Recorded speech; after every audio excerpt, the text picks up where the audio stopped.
Hello everyone and welcome back to my channel. There's some things I just want to discuss, kind of get off my chest. Uh, One, I want to talk about the Walmart stabbing, and the second one, I want to talk about the shooting that transpired in New York.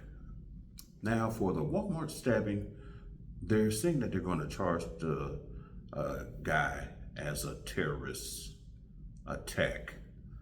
He used a folded knife to stab 11 people in that situation. And I just have a question. Do you think that it's a terrorist attack, or do you just think this person had a mental problem? What do you think? The next thing I want to say is I want to thank the gentleman who was armed, licensed to carry a concealed carry gun. Him and the other citizens, I think they did a real good job on that. And then there's the incident that happened in New York where the gunman had an AR-15 style rifle and went into the building. I believe they said it's the NFL's headquarters, one of their main buildings. And he went in there in New York with an AR-15, don't want to say assault rifle, and people were injured. And so my question I want to pose to everyone is this. Should gun laws really be tightened up more when you see something that happened like at Walmart? Or do you think that a place like New York and California need to be a little more laxed per se on their gun laws? I'm a carrier. Me and my wife, we both carry. We live here in Florida, so why not carry? But we're looking at two different scenarios, but also kind of has the same message.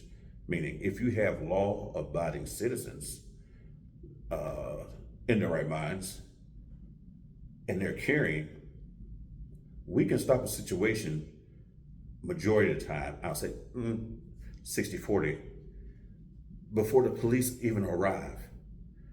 We've seen things where people were in the mall with guns, and then we have the people who were concealed carriers stop the threat in malls.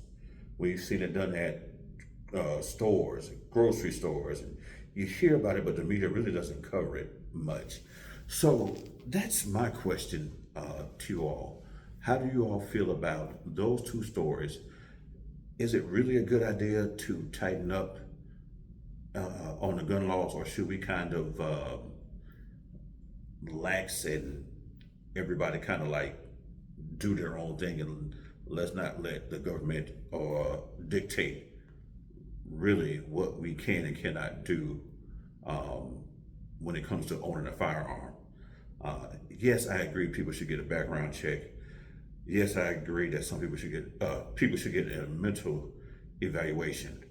But living here in Florida, and I go to the gun shows quite often, me and my wife, and for the most part, I've seen and I encounter a lot of responsible gun owners. And then when you put us in situations to those so-called gun-free zones, well, some of us are trying to abide by the law, and some of us might leave our firearms in the car, or sometimes we might carry them on us because we just don't want to take that chance of anything happening, and now we don't have anything to defend ourselves, our loved ones, or people out in the world. So just kind of let me know what you think down in the comment section below. But I find those two stories real interesting, where one incident at the Walmart incident had the citizen who was armed and concealed carry, had his license, and he did his job as an American citizen. And then in New York, y'all just let the guy walk into the building, and nobody tried to stop him. I think that's two telling stories there. I also want to say rest in peace. I believe they said there was an officer that was killed in the one in New York, and so I want to send my condolences to that family of that officer.